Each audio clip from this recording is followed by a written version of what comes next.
नमस्कार दोस्तों, स्वागत है आपका BSN भोजपुरी न्यूज़ चैनल पर। दोस्तों एक बहुत बड़ी खबर आ रही है इस समय की।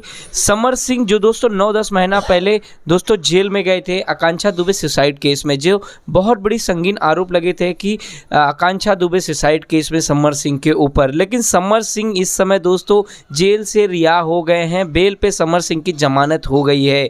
दोस्तों समर सिंह के ऊपर काफ़ी बड़े आरोप लगाए गए थे दोस्तों आकांक्षा दुबे की मम्मी की तरफ से। लेकिन दोस्तों अब तक लगातार बेल की अर्जी लगाई जा रही थी समर सिंह के कोर्ट की तरफ से, लेकिन समर सिंह को बेल नहीं मिल पा रही थी। लेकिन फाइनली समर सिंह को दोस्तों बेल मिल चुकी है। समर सिंह इस समय जेल से बाहर हो चुके हैं और दोस्तों एक बार फिर से भोजपुरी सिनेमा में जैसे बैक करने वाले हैं। समर सिंह के लगातार जैसे पहले गाने आते थे समर सिंह चैनल पर, क्या फिर से आने वाले हैं? समर सिंह की फिल्में फिर से बनने वाली हैं।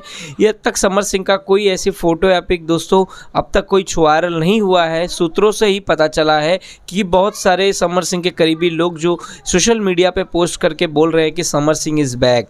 तो दोस्तों हम भी देखना चाहेंगे कि समर सिंह बाहर आने के बाद क्या अपने नए काम संभालते हैं। दोस्तों बहुत बहुत धन्यवाद हमारे चैनल देखने के लिए। अगर आपको कुछ भी सवाल पूछने तो कमेंट करके जरिए आप पूछ सकते हैं। बहुत बहुत धन्यवाद दोस्तों।